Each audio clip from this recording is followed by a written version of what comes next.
Accueillir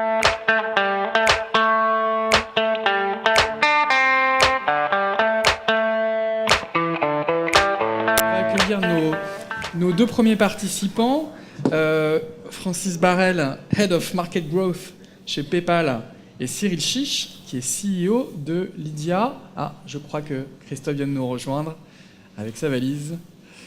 Bonjour Christophe, bienvenue, installez-vous. Pour cette table ronde, paiement, on enchaîne un peu sur les sujets liés au commerce. Alors, Christophe, peut-être présentez-vous en quelques mots. Je crois que vous travaillez à la Société Générale, mais vous travaillez également sur le projet Paylib. En quelques mots, en quelques chiffres, qu'est-ce que vous pouvez nous dire sur cette initiative ? Donc Paylib a été créé en 2013 par 3 banques pour répondre un petit peu aux problématiques de fraude, de m-commerce, surtout sur le mobile. Voilà, donc c'est à peu près 600 000 utilisateurs aujourd'hui, 1600 marchands. Des transactions qui montent avec des croissances à 2 chiffres. Donc voilà, c'est quelque chose qui commence à s'installer dans le paysage et c'est une solution vraiment bancaire. Donc elle est conçue pour offrir des services à nos clients dans les banques. Et donc c'est une application qui est vraiment dédiée à cet usage et aussi pour payer sur Internet. Et on prépare évidemment le paiement en magasin. On reviendra dans un instant sur les différentes solutions. Rappelez-nous juste les grands parrains de cette solution. C'est les grandes banques principalement. Alors les grandes banques, c'est Société Générale, Banque Postale et BNP qui sont les fondateurs. Puis ensuite, on a été rejoint par Crédit Mutuel Arkea et Crédit Agricole. Très bien. À votre gauche, Francis Barrel, donc je vous disais, vous êtes en charge de la croissance de PayPal. Alors PayPal, a priori, tout le monde vous connaît. Cette société née il y a près de 20 ans, je crois, pour payer ses potes. C'était ça l'expression sur Palm Pilot, si je ne me trompe pas. Voilà, au départ, c'était pour payer par infrarouge sur Palm Pilot. Et ils se sont dit peut-être qu'il y aura des gens qui n'auront pas de Palm Pilot, donc on va développer un site à part. Où on pourra payer par email. Et parmi d'ailleurs les fondateurs, il y a des gens qui sont aujourd'hui particulièrement connus. On peut citer quelques membres de la PayPal Mafia. Voilà, Peter Thiel, Max Levchin, il y a Reid Hoffman aussi qui a créé LinkedIn, il y a la personne qui a créé les 2 cofondateurs de YouTube. Quelques chiffres sur PayPal. Donc on a 192 millions d'utilisateurs dans 202 marchés. On va traiter a priori 100 milliards de dollars de transactions mobiles cette année, donc un petit peu plus de 30%, je pense. De toutes nos transactions. On a créé quelque chose il y a 2 jours qui s'appelle Giving Tuesday, où du coup on permet à des centaines d'associations caritatives dans le monde entier de récupérer des dons. Et du coup, je pense l'année dernière, on a fait 45 millions de dollars en moins de 24 heures et je pense cette année, on va dépasser ça. Voilà. Très bien, en tout cas, un géant global du paiement et qui a récemment repris son indépendance. Vous étiez longtemps filiale du groupe eBay. Si voilà, en juillet 2015, on s'est reconcentré uniquement sur le paiement pour faire ce qu'on fait si bien et faire de la simplicité, de la sécurité pour nos utilisateurs. Merci. Et Cyril Chiche, CEO de Lydia. Alors Lydia, c'est une start-up française.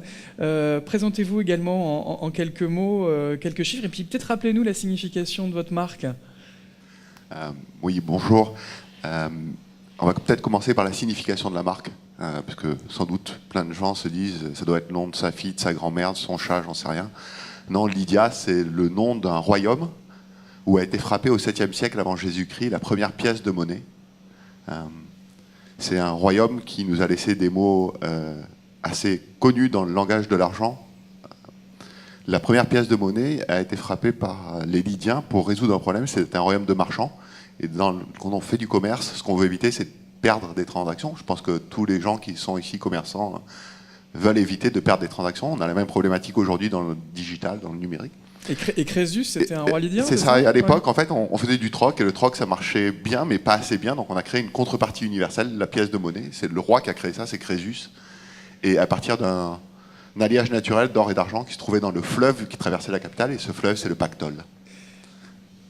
Alors 2006 ans donc, voilà, plus tard. Donc 28 siècles plus tard, on a créé la société Lydia avec une perspective qui était de se dire qu'on devait absolument retrouver la simplicité de l'argent initial, puisque toute la complexité qu'on avait amenée avec les moyens de paiement, avec la technologie, finalement, ce n'était pas acceptable dans ce nouveau monde où les millennials prennent le pouvoir et où on attend d'avoir des choses qui soient instantanées, simples, et ubiquitaire quasiment.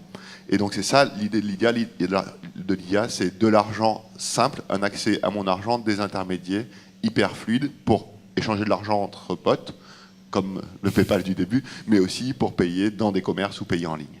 Alors on va voir les différents usages du paiement mobile. On va peut-être commencer, Christophe, avec un premier thème qui est celui du paiement en tant qu'outil interpersonnel. Alors ça fait partie, je crois, des projets à venir pour Paylib. Oui, absolument.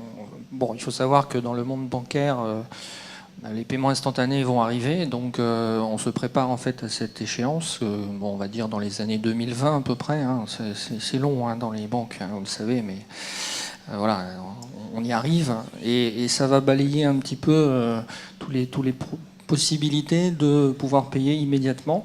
Donc en attendant que ça soit prêt, on va effectivement mettre sur le marché une solution de paiement P2P à l'intérieur du cercle Paylib, mais aussi à des clients qui seraient en dehors de Paylib et qui pourraient recevoir des fonds.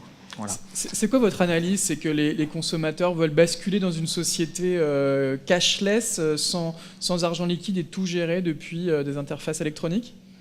Tout le monde veut supprimer le cash. Alors c'est beaucoup plus compliqué. Les banques y ont intérêt parce que ça coûte une fortune. Ça coûte aux commerçants pour traiter. Je ne compte pas le nombre de personnels qui se fait attaquer dans les agences bancaires parce qu'il y avait du cash dans les agences. Et ça arrive aussi partout. Donc on n'y a pas vraiment intérêt que le cash continue à se développer. Après, il y a une question de régulation aussi. Dans les pays nordiques, par exemple, le cash a quasiment disparu, mais on va dire que l'État a beaucoup œuvré pour que ça disparaisse. Mais on y arrive tout doucement, de toute façon, oui. Francis, votre analyse, donc on le disait, PayPal a commencé sur le P2P. Ça fait partie encore aujourd'hui ça fait un gros volume d'activité pour vous, cette activité? Effectivement, parce que PayPal, c'est Pay a Pal, donc payer un ami. Un pote. Un pote, exactement. Et l'idée, c'est que c'est vrai qu'on était tellement présent sur les sites internet ces dernières années que les gens avaient oublié que notre cœur de métier aussi, c'était de faciliter les paiements instantanés et facilités. Et donc récemment en France, on a relancé le P2P gratuit pour tous les Français, mais aussi la communauté européenne. Donc un Français aujourd'hui peut envoyer à n'importe qui en France, quel que soit le moyen de paiement, y compris une Amex, une Visa, son compte bancaire. Donc il peut envoyer de l'argent à un Français et même à toute la communauté européenne aussi, gratuitement en euros. Et donc du coup c'est instantané, c'est ouvert à tout le monde, donc quelle que soit la banque, quel que soit l'OS, quel que soit le hardware. Donc à 7 millions de Français et à des millions d'Européens. Et c'est la tendance, une société sans cash, vous confirmez aussi, vous? Moi, c'est la tendance, enfin c'est l'aspiration, disons, parce que c'est vrai qu'en tant que personne de fintech ou de banque, on aspire tous à une société sans cash qui soit plus transparente, plus facile et effectivement instantanée. Mais c'est vrai que moi j'ai travaillé pendant 3 ans au Moyen-Orient, en Afrique du Nord, où le e-commerce c'est 98% en cash. Donc le coursier arrive, livre son colis et récupère le cash. Donc je pense qu'on est très très loin des sociétés sans cash. Alors il y a les pays nordiques, mais après il y a les pays émergents encore qui sont très très cash. Et alors pourquoi est-ce que ces sociétés sont encore très très orientées espèces? C'est parce qu'il y a des problèmes de sécurité, il y a des problèmes de transparence et il y a aussi des problèmes de bancarisation. Donc c'est vrai qu'un jour on arrivera peut-être à leur proposer des produits qui sont faciles et gratuits, qui permettront à faire comme les Français aujourd'hui, effectivement, de faire des échanges instantanés avec PayPal. PayPal a récemment lancé le paiement interpersonnel avec Siri d'Apple. On donne une commande vocale et on peut envoyer de l'argent à ses amis. Pour vous, quelles seront les interfaces mobiles qui seront plébiscitées par les consommateurs pour ce type d'échange? Je pense que Antoine Duboncoin en parlait tout à l'heure, le Messenger est très important. On travaille effectivement avec Apple pour Siri, on travaille avec Facebook aussi, où on est intégré presque en marque blanche dans leur Messenger pour faire du paiement. Vous aviez parlé tout à l'heure de WeChat.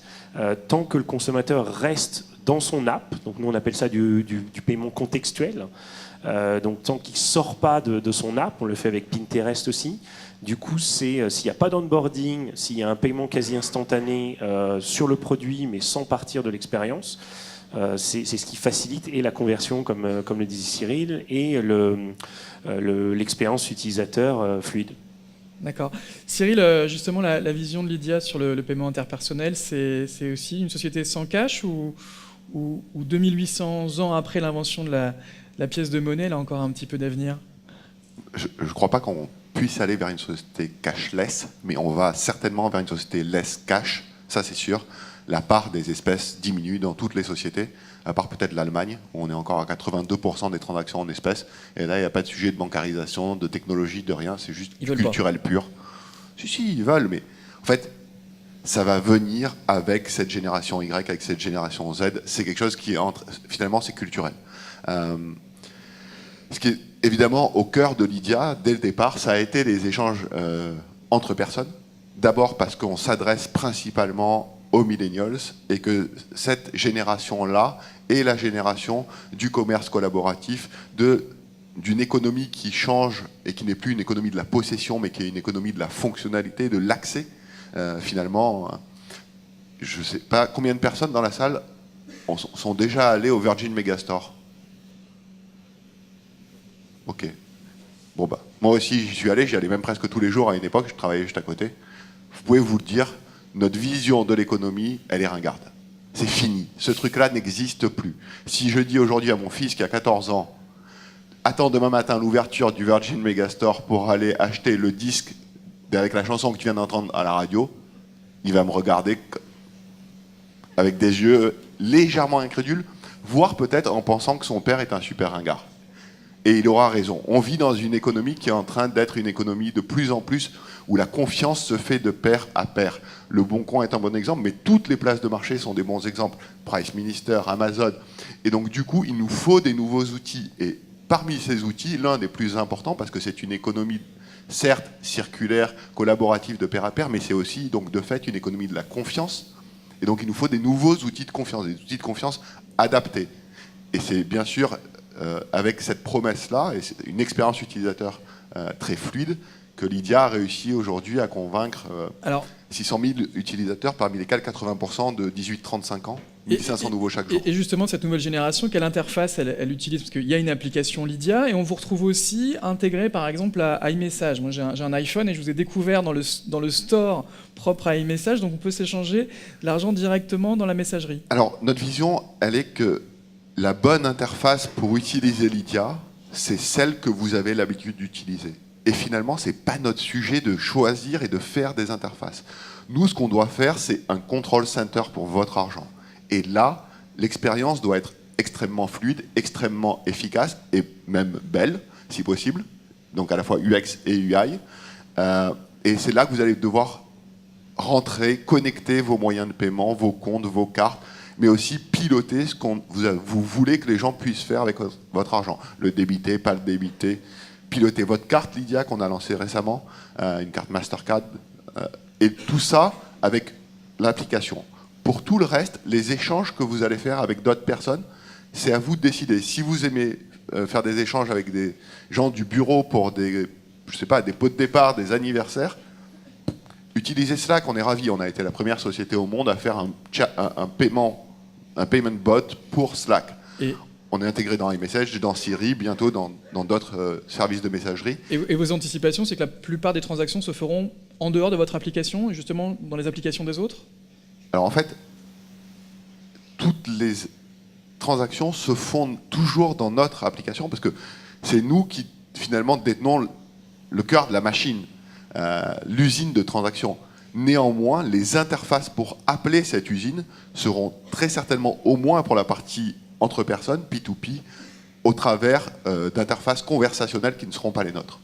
Très bien, en tout cas on verra si ce paiement conversationnel se développe dans les prochaines années au travers de ces différentes interfaces. Christophe, revenons du coup au cœur du sujet aujourd'hui qui est celui du paiement de commerçants ou d'applications. Aujourd'hui ça pèse quoi chez vous cette activité donc de purement transactionnelle? Aujourd'hui, Paylib VAD, c'est 100%, puisqu'on fait que vous n'avez pas encore lancé, évidemment. On n'a pas encore lancé le P2P. Mais voilà. Entre la partie M-commerce et la partie applicative? Alors ça a dépassé les 50% aujourd'hui, donc on voit bien que le mobile est de plus en plus utilisé. C'est valable dans le e-commerce classique, hein, et Paylib n'échappe pas évidemment au même trend là-dessus. Quelles sont les attentes des consommateurs avec leur mobile? Nous, on considère que, enfin, on le voit hein, au quotidien, c'est que le mobile, c'est le couteau suisse, hein, ça sert à tout. Donc, ça sert aussi à surfer, ça sert à plein de choses. Et donc le paiement, on le met au cœur de la stratégie. Toutes les banques font pareil et Paylib participe à cette stratégie pour en fait concentrer sur le mobile des tas d'usages qui sont payés en magasin, payés de personne à personne et payés à distance. Voilà. Donc c'est une stratégie multicanale qui est de plus en plus autour du mobile. Avec la sécurité qui va avec, parce qu'évidemment, on rattrape toujours le client à l'intérieur des applications pour pouvoir le sécuriser le paiement. Voilà, c'est indispensable. Et donc, c'est pas incompatible avec la possibilité d'appeler un paiement via Facebook, des choses comme ça, mais ou des environnements extérieurs. C'est une question d'API, d'appeler les modes in-app qu'on est en train de mettre en place. Les banques ont fait le constat que la saisie des 16 numéros de carte bancaire était totalement inadaptée à cet écran ? Ah mais attends, la carte bancaire n'a pas été faite pour payer sur Internet. C'est une aberration totale. On utilise une carte bancaire par effet pratique, mais c'est pas du tout fait pour ça. Alors déjà sur Internet, bon, l'usage s'est développé, on va dire parce qu'il n'y avait rien d'autre. Bon, PayPal, c'est quand même surfé sur cette vague de dire vous n'avez plus vos numéros de carte à saisir. On met un petit peu de temps à réagir, mais on a évidemment le même constat. Donc forcément, aujourd'hui, il faut faire disparaître ce numéro de carte le plus possible et développer des usages où on n'a pas besoin de le saisir. Et dans le mobile, c'est évident. Et donc la question du mobile a été décisive. C'est parce que c'était très compliqué à faire que Paylib a accéléré ? Oui, exactement. Et on a accéléré. Et demain, quand on fera un P2P, on le fera en saisissant simplement un numéro de téléphone. Il n'y a aucun moment on aura besoin de saisir un IBAN. Bon, sauf pour ceux qui ne sont pas dans la communauté, parce que forcément, quand on reçoit un paiement, qu'on n'est pas dans la communauté, il faut forcément donner cette information à un moment donné. Mais ceux qui seront déjà enrôlés, on ne va pas leur demander une deuxième fois l'IBAN. C'est fait une fois pour toutes, la banque vous connaît, pas besoin de demander deux fois les mêmes informations. Ces gains en matière d'ergonomie qui répondent, j'imagine, aux attentes des consommateurs, elles ne se font pas au détriment de la sécurité ? Alors nous, on est toujours très préoccupés par la sécurité, forcément. Vous imaginez pas le nombre de malfaisants qu'il y a autour, qui essaient d'attaquer les banques. Et bon, vous avez exactement le même problème dans toutes les fintechs aussi. Donc la sécurité est au cœur de nos préoccupations, c'est évident. Nous utilisons le mobile en fait pour sécuriser la transaction. Donc nous avons des systèmes de sécurisation qui sont beaucoup basés sur des codes encore, mais ça va évoluer. La biométrie, lorsqu'elle est disponible, sera activée. Il y a aussi le comportemental. De plus en plus, on essaie d'évaluer les situations de paiement. Et ce qu'on a construit avec Paylib, c'est une certaine autonomie par rapport à ça. On n'oblige pas les banques à avoir un seul système. Chacune choisit en fait la méthode d'authentification qu'il pense être la plus up-to-date. Et ça va évoluer en permanence. D'accord. Francis, également, si on parle de ces attentes de consommateurs en matière de m-commerce aujourd'hui, est-ce qu'il y a un arbitrage à faire entre sécurité et ergonomie ? Il y a deux éléments très intéressants. En fait, Christophe parlait de cet équilibre entre sécurité et ergonomie. Et c'est vrai que nous, on a fait le choix, de par nos presque 5 milliards de transactions annuelles qu'on a, qui nous permettent d'apprendre tellement, de pousser la sécurité d'une manière complètement invisible. Je vous donne un exemple. Aujourd'hui, on a créé quelque chose qui s'appelle le One Touch, qui fait qu'un client qui s'enregistre une fois lors d'un paiement PayPal, en particulier via mobile, n'a plus besoin de s'enregistrer du tout sur d'autres sites. Et donc, ce qui fait qu'on offre presque le One Click ou le One Touch à d'autres sites qui peuvent être des sites de PME de manière aussi facile que si c'était des grands groupes. Et en fait, donc, du coup, nous, on est presque dans le Zero Factor Authentication. Au lieu d'attendre un SMS pour du 3DS ou des choses comme ça, on a fait disparaître ça parce qu'on tokenise toutes les transactions. Donc ça, c'est quelque chose qu'on essaye de faire, mais encore une fois, de manière invisible, puisque le consommateur ne le sait pas. Il nous donne l'autorisation une première fois, mais c'est lui qui la donne. Il choisit, on ne l'oblige jamais. Et surtout, on ne demande pas au marchand de choisir, c'est au consommateur de choisir. Et donc ça, on le fait pour faciliter l'ergonomie. Il y a une autre chose aussi qui est très intéressante, et Cyril en parlait, il parlait de l'économie collaborative. Et ce qui est intéressant, c'est que par exemple le One Touch ou tout ce qui est paiement facilité, on le parle toujours pour ce qu'on appelle le pay-in, donc un consommateur qui va acheter. Mais quand on reprend l'exemple de vestiaire collectif, par exemple, où il parlait d'achats dans 45 pays. Et donc du coup, s'il y a des acheteurs dans 45 pays, il y a aussi des vendeurs dans 45 pays. Et donc l'ergonomie doit être aussi facile pour les vendeurs. Et donc ce qu'on essaye de faire de plus en plus aujourd'hui, on le fait très bien avec Blablacar, on le fait avec des entreprises de marketplace et d'économie collaborative, c'est que ces vendeurs n'ont plus besoin de saisir un IBAN qui est assez facile dans la communauté européenne. C'est quand même 23 caractères. Donc on se plaint des 16 pour la carte bancaire, mais 23 caractères pour un IBAN, c'est une horreur terrible. Mais en plus, dans certains pays, il n'y a même pas d'IBAN.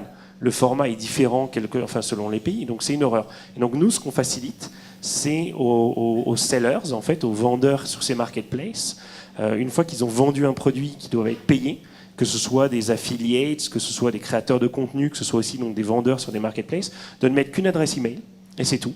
Et du coup, ils peuvent être réglés instantanément via PayPal, et comme si c'était un salaire aussi, puisqu'on le voit aujourd'hui, Dailymotion, YouTube le fait dans des centaines de pays, mais aussi, encore une fois, dans des économies collaboratives, des entreprises d'économie collaborative. Donc ça, c'est très intéressant, l'ergonomie aussi bien pay-in que l'ergonomie pay-out. Adresse email ou numéro de téléphone, qui est peut-être encore plus Oui, universel. aussi, oui, tout à fait. Mais l'avantage de l'adresse email, c'est qu'elle est déjà saisie à l'enregistrement, alors que le numéro de téléphone, pareil, le format peut changer. Est-ce que les gens ont bien mis le plus quelque chose ? Parfois, la réception n'est pas idéale. On a des problèmes, le 3DS sur la réception mobile, alors que l'adresse email, en général, elle marche quel que soit le réseau, quel que soit le pays.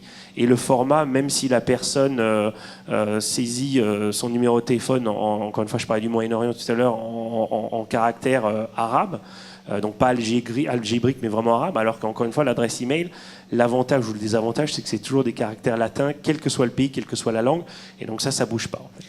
Cyril, est-ce que, selon vous, il y a un équilibre à faire entre sécurité et ergonomie ? Un arbitrage à faire ? Non. Il n'y a aucun arbitrage à faire.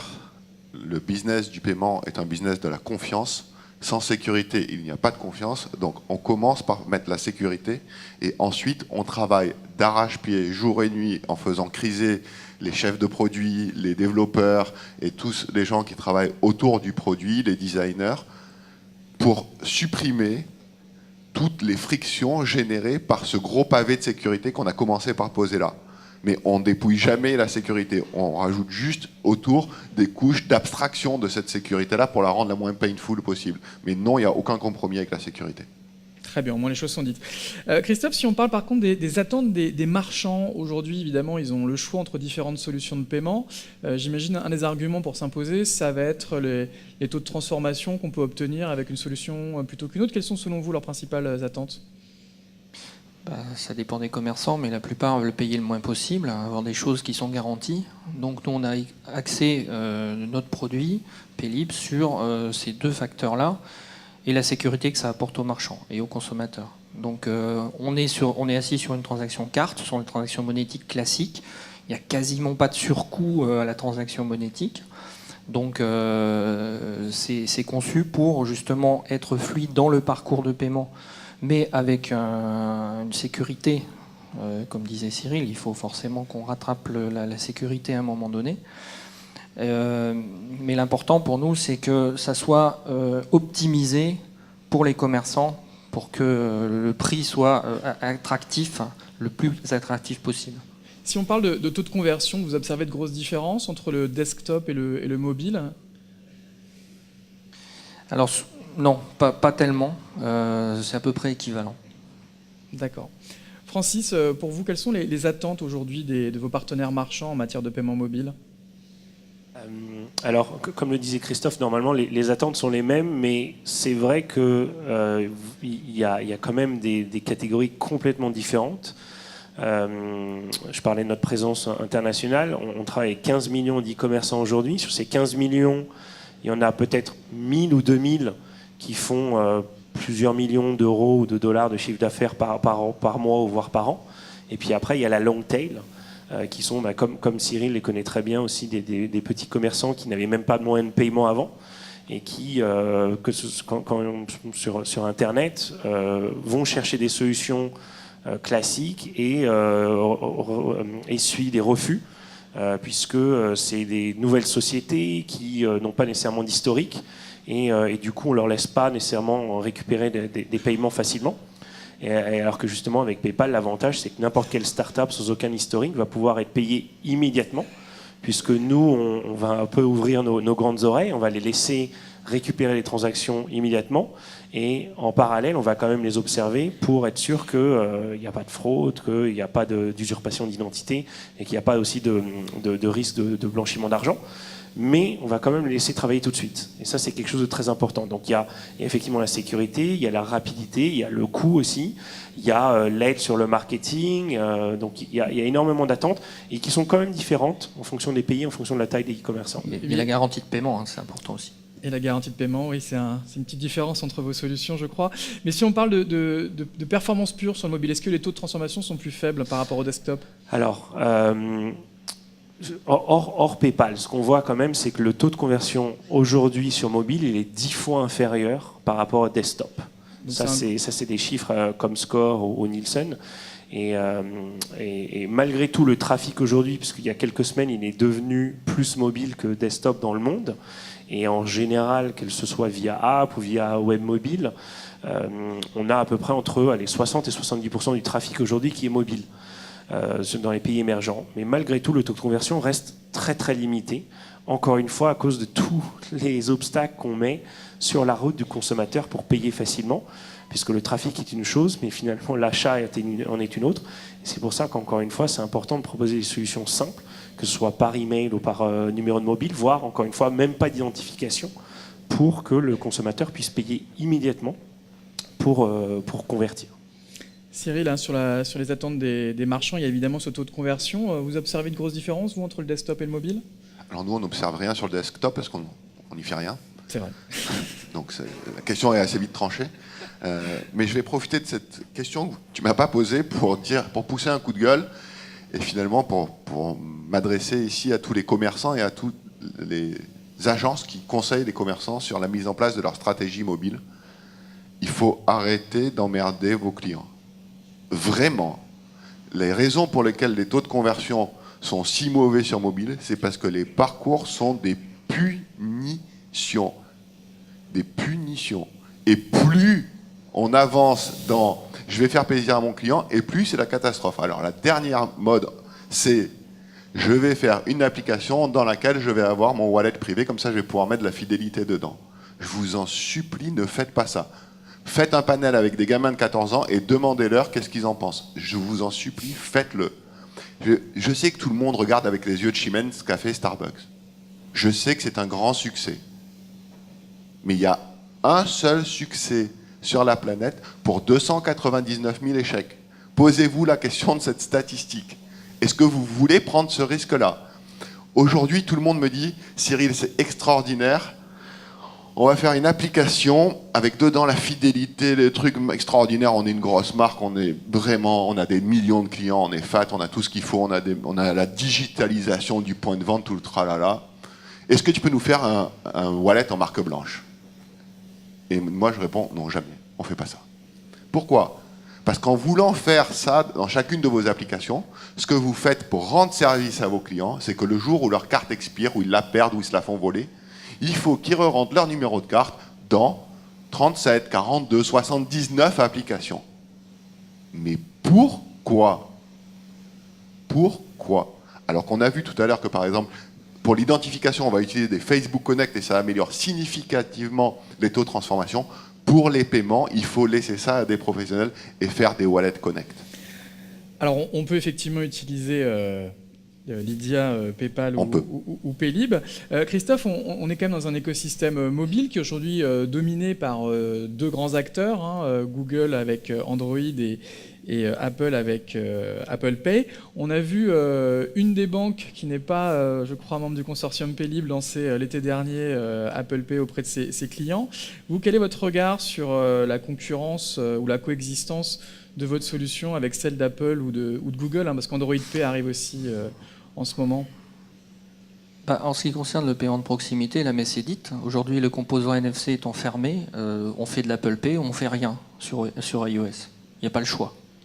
Bon, donc, tant qu'on est dans ce monde-là, alors les banques vont y arriver, hein, c'est toujours l'inertie, mais on va y arriver. Mais la question maintenant, c'est d'offrir sur les autres mobiles. Aujourd'hui, Apple représente en France à peu près 20% du parc. Donc on a quand même encore 80% du parc à traiter. Et là, pour le coup, le monde Android est quand même beaucoup plus ouvert. Et notre solution est très simple. Il suffit d'avoir un terminal de paiement côté commerçant. Il n'y a pas de surcoût pour le commerçant. On utilise simplement la carte qui est tokenisée, qui est envoyée ensuite dans tout le circuit monétique. Donc voilà, c'est comme une carte sans contact, sauf qu'on on peut aller au-delà des 20 €. Alors ça sera pour la partie paiement effectivement offline, on va dire, ou en magasin. Mais en tout cas, vous allez devoir coexister avec des solutions poussées par des systèmes d'exploitation. Ça vous inquiète On n'a ou pas le choix. Pas plus que ça. Enfin, après, comme je dis souvent, le client vote avec ses pieds. Hein. Il met les cartes où il veut, il les met dans les solutions de paiement qu'il choisit. Il n'y a pas de contre-indication là-dessus. Donc nous, on essaie justement pour répondre à la question des one-click, nous on essaie justement on va développer en fait une fonction one-click avec Paylib. Donc c'est-à-dire on pourra mettre son compte Paylib à l'intérieur de one-click, ce qui fait qu'on règle les problèmes justement de changement de carte, de date d'expiration, etc. Donc on accompagne la stratégie d'évolution du mobile, on accompagne ce qui se passe sur les grands constructeurs qui évidemment vont mettre leurs cartes, vont nous demander à nos clients de mettre leur carte dans leur solution. Puis après, le client choisira. Chez PayPal, vous allez aussi devoir cohabiter dans une relation un peu de coopétition avec ces grandes entreprises, hein, parce que vous êtes déjà par exemple partenaire d'Apple, mais Apple Pay va aussi être une sorte de concurrent de PayPal, tout comme Android Pay, tout comme aussi les solutions des opérateurs. C'est compliqué de travailler avec des partenaires qui sont aussi des concurrents? Alors, tu as parlé tout à l'heure, on travaille très très bien avec Apple, puisqu'on peut utiliser Siri et PayPal. Je pense que plus il y aura des solutions qui seront fermées, comme le disait Cyril tout à l'heure, avec que ce soit des white labels, que ce soit des solutions développées spécifiquement, plus les gens vont être confus et vont se dire il faut que j'ai ce mobile-là, mais avec cette version d'iOS. Ah oui, mais en fait, j'ai pas cet OS, mais j'ai bien la puce NFC, mais elle n'est pas compatible. Donc, du coup, en fait, comme le disait Cyril encore aussi, c'est qu'on accumule tellement d'obstacles que voilà. Donc, comme je le disais aussi, il y a trop d'obstacles sur la route des utilisateurs. Et donc, du coup, il faut vraiment nous, on utilise un terme qui est agnostique. C'est un terme un peu religieux, on peut dire neutre aussi. C'est-à-dire qu'il faut être multiplateforme, multi-OS, multi-hardware, multi-banque, parce qu'il faut que le consommateur puisse s'inscrire instantanément, sans se poser la question est-ce que j'ai bien la date de naissance et le verso qui va bien pour pouvoir m'inscrire. Donc le but, c'est d'être complètement neutre et finalement, encore une fois, de s'effacer et de laisser le consommateur choisir ce qu'il veut et après payer partout. Et donc l'avantage de certaines marques qui ont vraiment une bonne connexion avec les utilisateurs, c'est qu'ils vont les éduquer, ils vont les rassurer en leur disant vous pouvez maintenant payer. L'avantage de PayPal, c'est qu'on est reconnu de manière en tant qu'acteur de confiance, et en même temps on est agnostique et on est ouvert à tellement de pays et tellement de partenaires que du coup on voit qu'on est choisi de plus en plus. Cyril, vous redoutez pas la concurrence de ces mastodontes, hein, on parlait d'Apple, de Google, et Facebook aussi apparemment a pas mal de projets dans le paiement, ça vous inquiète pas? Alors ça ne nous inquiète pas, parce que déjà, nous, on est nés dans un environnement où il n'y avait que des mastodontes. Donc, si on avait peur des mastodontes, on n'aurait pas commencé. Parce que quand on a commencé, on nous a dit « mais vous êtes complètement malade ». Franchement, c'est pas pour une start-up. C'est bon pour les banques, c'est bon pour PayPal, mais c'est pas bon pour une start-up de 2 personnes. Ça n'a aucun sens de faire du paiement. Bon, il s'avère que 3 ans plus tard, 3 ans et demi plus tard, on est encore là, la croissance est très dynamique, et que finalement, c'était pas si infaisable que ça. Donc, qu'il y ait des nouveaux mastodontes qui arrivent, c'est presque business as usual. Ce qui est très intéressant, par contre, c'est que finalement, tout ça prêche pour un mot un peu barbare, buzzword, que vous entendez maintenant depuis 4-5 ans, toute la journée, c'est l'omnicanalité. L'omnichannel, le multichannel, enfin tout ce que vous voulez. Dans la réalité, de quoi on est en train de parler ? Toujours le même sujet. Faire en sorte que pour les individus, notamment pour les plus jeunes, l'acte de paiement soit le plus simple possible, quelle que soit la situation. Il n'y a plus cette notion de magasin physique, en ligne, en mobilité. Tous ces trucs-là n'existent plus en vérité. C'est le même client qui veut faire le même achat. Et parfois même, on est à la fois vendeur, parfois on est marketplace en même temps. Et tout ça doit être la même chose. Finalement, le système de paiement, il faut bien repositionner ce truc-là à l'endroit où il est. Tout ce que vous avez construit avant n'a aucun intérêt si le client ne paye pas. Il n'y a que ça qui compte. Toute l'entreprise travaille pour ce moment précis où le client paye. Et pour ça, il faut que l'expérience soit la plus fluide. Apple Pay, Android Pay, sans contact, tout ça, finalement, c'est indifférent et vous ne devriez même pas vous en préoccuper. Christophe, pour vous, l'un des grands chantiers donc, des prochains mois, ce sera aussi donc, le paiement dans les magasins physiques, sortir du monde purement digital et effectivement remplacer la carte bancaire dans les points de vente. Oui, alors c'est une solution alternative, c'est pour l'équipement mobile. Alors évidemment, il y a des contraintes, il faut qu'il y ait un composant NFC sur le téléphone, mais à partir de là, on peut faire effectivement un paiement à partir du moment où on est client des 5 banques Paylib. On pourra faire un paiement en magasin, directement, en saisissant un code, avec une seuil. Alors suivant les banques, ça peut varier entre 1 et 20 euros. Sans mettre son code, et ensuite on met son code au-delà sans avoir à mettre sa carte quelque part. La carte NFC qui finalement est introduite depuis à peine 1 an ou 2 ans, elle est déjà obsolète, elle est déjà dépassée. On va, selon vous, passer massivement au smartphone pour payer ? Je pense que difficile d'avoir la boule de cristal là-dessus. C'est 2 canaux différents d'utilisation. On voit dans les autres pays, la carte commence à bien se développer, il y a même des bracelets, il y a plein de possibilités en fait. Ne pas le mettre dans le mobile, c'était aberrant. Donc forcément, comme le mobile tout le monde a son mobile en main, dans les ascenseurs, tout le monde regarde son mobile, dans le métro, partout. Ça fait tellement partie de l'environnement quotidien que ne pas mettre une solution de paiement en proximité sur le mobile, c'était juste pas possible. Donc voilà, on accompagne ce mouvement-là. Il y aura encore des cartes sans contact vendues pour payer moins de 20 euros, c'est quand même très pratique aussi. Sortir son mobile, ça sera peut-être moins naturel. On verra les usages. Je veux dire, là, c'est l'avenir qui nous le dira, qu'est-ce qui émergera vraiment des usages. Francis, ça fait longtemps que PayPal travaille aussi sur le paiement en magasin. Je crois même que vous travaillez avec Uber. C'est quoi votre vision pour vous du paiement physique ? Ouais. Alors il y a le paiement en magasin, il y a le paiement dans le monde physique. C'est vrai qu'on fait difficilement plus physique que prendre un taxi ou un VTC. Et c'est vrai que pour moi, l'expérience Uber est la meilleure au monde aujourd'hui, parce qu'on n'a même pas besoin de sortir quoi que ce soit.